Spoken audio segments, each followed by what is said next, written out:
The best bidders don't just fill out the forms and answer the questions, they figure out what the buyer really wants. So before you even think about writing that bid, this is one thing you absolutely must do, and that's know your customer.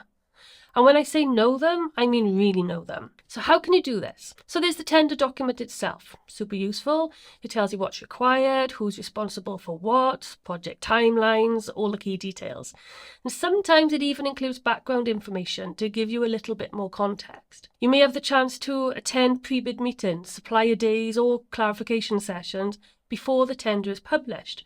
And these sessions are a great opportunity for the customer to share important information with all the bidders, and for you to ask any questions that you might have. Just keep in mind that any questions asked and the answers given are shared with all the bidders. And of course, there's their website, likely to be filled with a heap of information about the services that they offer, the people that they serve, the partners, and their overall approach to business. And these are all great, but they won't give you the edge that you need to stand out. What I'm talking about is going beyond the standard information and digging deeper into what really motivates your customer, so you can tailor your bid to address their specific needs. And here's how. Read between the lines of their website. You should already be checking out their website, but while you're there, don't just focus on the content. Pay attention to how they say it. Is their tone formal and corporate, or do they have a more relaxed and conversational tone? What kind of terminology do they use? And what about their visuals? Are they sleek and professional, or do they have a more human, community-focused feel? Now use this in your bid. Mirror their language and reflect their values in your own words. Make them feel like they're reading something that they've written, because if it sounds familiar and resonates with them, you're already building a connection. Deep dive their website. While you're on their website, take the time to check out their reports and meeting minutes.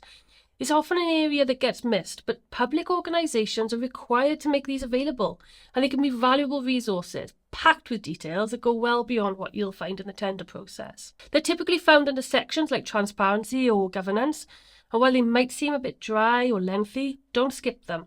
They are full of important details like strategic priorities, ongoing challenges, long-term goals.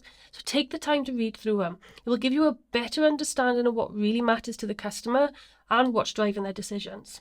So how can you use this information? By mentioning it in your bid, you're proving that you've done your homework. You're not just ticking boxes or trying to meet the requirements. You're showing that you understand their bigger goals and that you get where they're headed and that your solution can help them get there. And that's the key. You want to show them that you won't just be another supplier fulfilling a contract. You'll be a partner who can help them achieve their long-term vision. And believe me, when you show that you're thinking about the bigger picture, you'll grab their attention, because it shows you're not just going through the motions, but you're also invested in their success. So, quick example. Let's say the organisation wants to reduce its carbon footprint by 20% over the next 5 years. In your bid, you could highlight how your solution supports sustainability, maybe by offering energy efficient products or services that help them hit that target. And you could say something like, by choosing our solution, you'll not only meet the immediate needs of this tender, but also support the long-term goal of reducing your carbon footprint by 20%. And that will show them that you're thinking about the bigger picture and how your solution aligns with their priorities. Analyze their social media presence. Most organisations have a presence on LinkedIn or Twitter or even Instagram.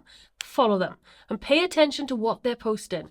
Are they celebrating sustainability initiatives, talking about employee culture, or highlighting community impact?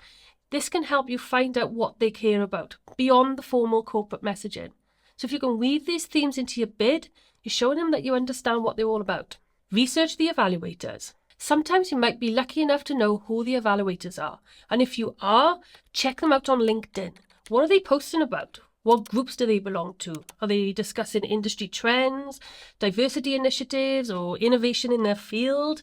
If you find common interests between them and your company, mention it in your bid. It creates a subtle connection that makes your bid feel more relatable. Stay updated on current news and trends. Finally, check the news. Are there any recent headlines, challenges, or articles about the organisation? Maybe they've had budget cuts, launched a new sustainability initiative, or going through a major restructure. These events could be influencing the requirements in their tender. So if you can subtly acknowledge these challenges and show how your solution addresses them, it could give you an edge over your competition. It shows you're proactive and that you've done your homework. So winning a tender isn't just about ticking boxes. It's about demonstrating that you really understand the organisation, its people, and its priorities. So before you start writing, make sure you've done your homework. The more aligned your bid is with your customers' needs and values, the better your chances of winning. If you would like help getting bid ready for an upcoming tender, head over to thetendercoach.com. Let's set up a chat and see how I can help you and your business.